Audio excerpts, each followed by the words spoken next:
You were standing in complete darkness. No phone, no flashlight, no candle, nothing.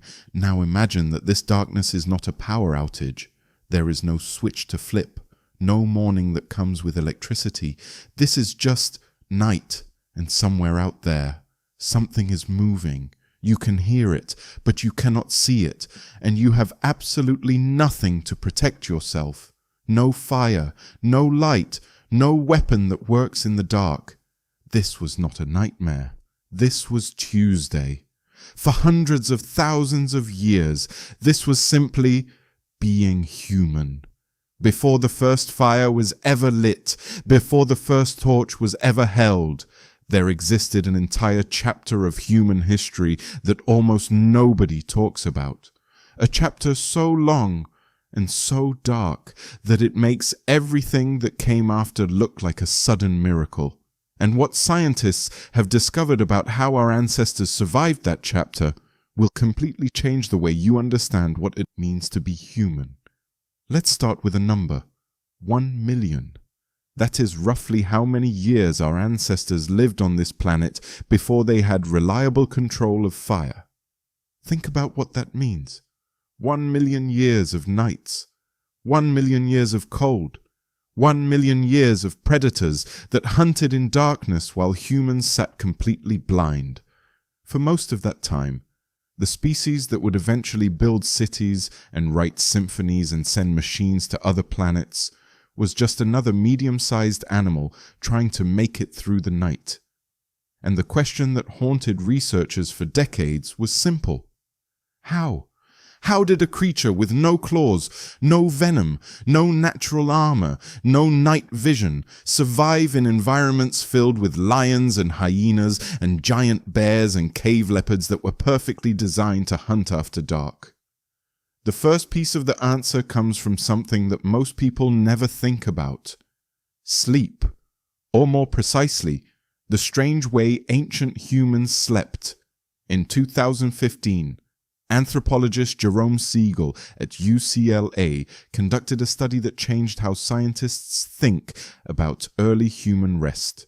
He lived with 3 small hunter-gatherer communities in Tanzania, Namibia, and Bolivia. Groups whose lives most closely resemble those of our pre-fire ancestors. And what he found was striking. These communities did not sleep the way modern humans do. They did not lie down at sundown and wake at sunrise. They did not sleep in one long unbroken block. Instead, they slept in short, fragmented bursts, waking frequently throughout the night, always. At least 1 or 2 people alert at any given time. Siegel called this distributed sleeping, and he believed it was one of our oldest survival strategies. Because in a world without fire, a sleeping group was a vulnerable group, and a group that never fully slept was something else entirely. It was a group that was always watching, but sleep fragmentation alone was not enough, because the real danger came not just from the night, but from where ancient humans chose to spend it. Here is something that seems obvious in hindsight, but took researchers decades to fully appreciate. Before fire, the single most important survival decision an ancient human could make was not what to eat, or how to hunt, or which direction to travel. It was where to sleep. Choosing the wrong location on the wrong night could end everything. And so our ancestors became extraordinary readers of landscape. They looked for places that limited exposure, cliff faces that protected one side, dense vegetation that slowed an approaching predator, natural hollows in rock that reduced the number of directions from which danger could arrive, elevated positions that provided sight lines while reducing the chance of being ambushed from below. Archaeologist Mary Leakey spent decades excavating ancient campsites across East Africa, and what she found in the sediment layers was remarkable. Early hominins returned to the same carefully chosen sleeping locations, again and again, across multiple generations, not randomly, not anywhere convenient, but to specific sites that offered something precious. the closest thing to safety that a world without fire could provide. And then there was the question of food, because without fire, everything changed. Not just warmth, not just light, but the fundamental biology of eating. Cooking transforms food in ways we almost never think about. It breaks down cell walls, making calories dramatically easier to absorb. It kills parasites and bacteria that would otherwise cause serious illness. It softens tough fibers that the human jaw struggles to process raw. Before fire, ancient humans ate raw everything, raw tubers that required hours of chewing to extract meaningful nutrition, raw meat that came with a significant risk of infection from bacteria like Salmonella and E. coli and the parasites that live inside animal tissue, raw marrow cracked from bones using stone tools, raw fruit, raw seeds, raw insects.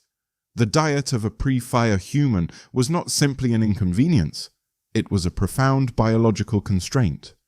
Primatologist Richard Wrangham at Harvard spent years studying this question. His conclusion, published in his landmark book Catching Fire, was controversial when it first appeared.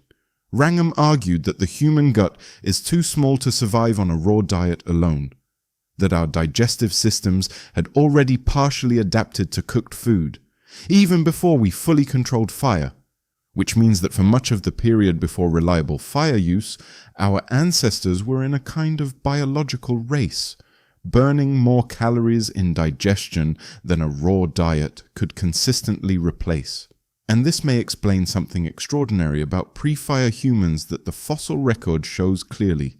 They moved constantly. Not because they were nomadic by preference, but because the search for enough raw calories to sustain a human body, especially a human brain, which consumes roughly 20% of all the energy the body produces, required covering enormous distances. A group of 10 ancient humans without fire might cover 15 to 20 miles in a single day, following seasonal food sources, tracking migrations, digging for tubers in one location before moving on to exploit a riverbank for fish, always moving, always searching, always calculating the caloric math of survival in a world where cooking did not yet exist. But perhaps the most remarkable thing about pre-fire humans was not what they ate or where they slept. It was what they did to each other. Because in a world without fire, the group was not just useful, the group was everything.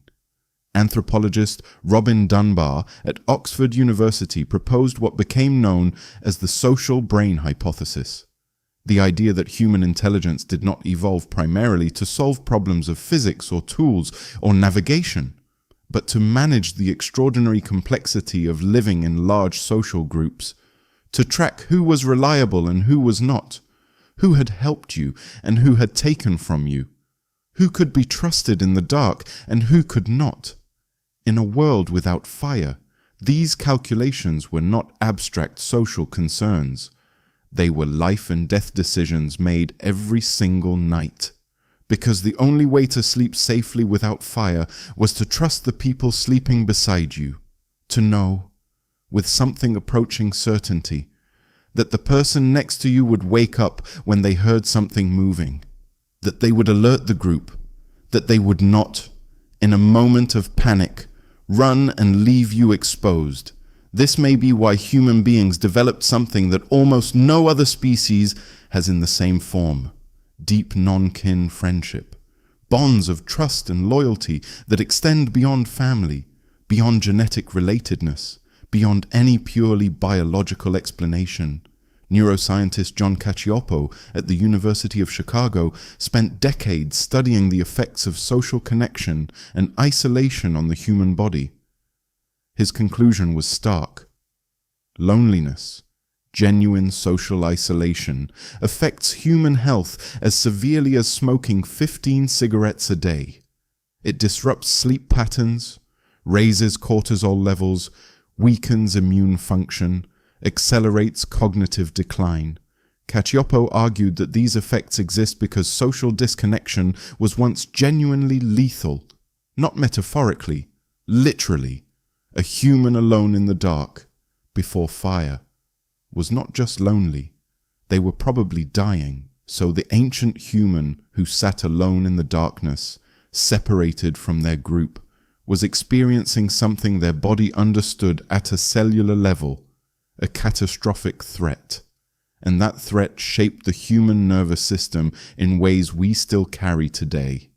The reason a crowded room can feel like safety, the reason silence in an unfamiliar place can trigger something that feels like dread, the reason we instinctively seek out the presence of other people when we are frightened, all of it traces back to those millions of nights before fire, when the group was the only light there was, and then, at some point, everything changed.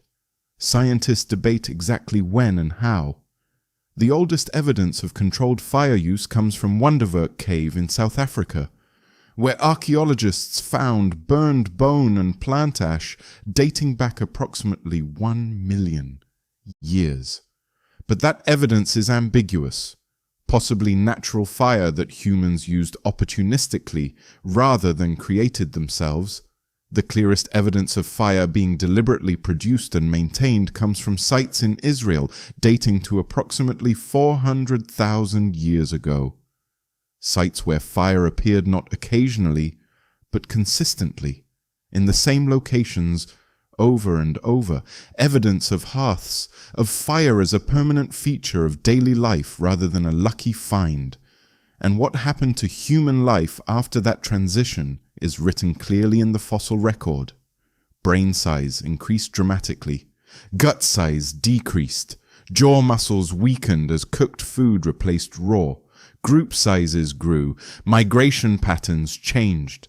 The long, restless nights of pre-fire humans gave way to something new, a circle of people around a flame, not running, not watching the darkness with their hearts pounding, but sitting together, warm. And here is the part that I find genuinely extraordinary. Fire did not just protect ancient humans from predators. It did not just make food safer and more nutritious. It did not just extend the productive hours of the day into the evening. It changed what human beings did with each other, because a fire requires tending. Someone has to stay awake. Someone has to add fuel. Someone has to maintain the circle of light that keeps the dark at bay. And while that work is being done, while people are gathered around a shared source of warmth and light, something else happens. People talk.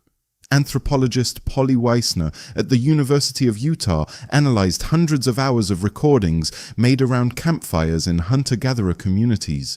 She found something remarkable.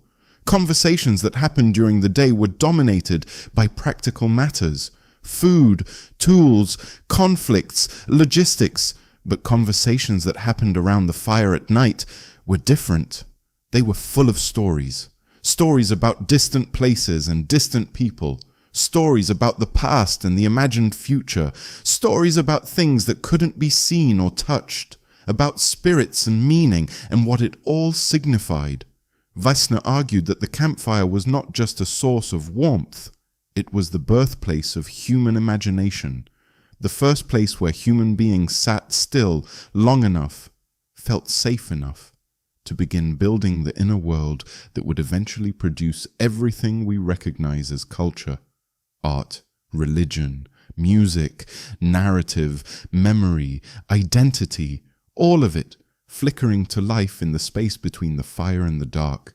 So the next time you light a candle, or sit around a campfire, or feel that inexplicable pull toward any open flame, remember what you are carrying: not just warmth, but 1,000,000 years of nights survived without it.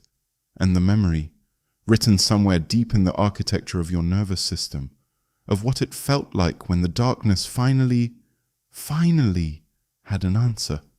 If this changed the way you think about what it means to be human, share it with someone who would find it as extraordinary as I do, and I will see you in the next one.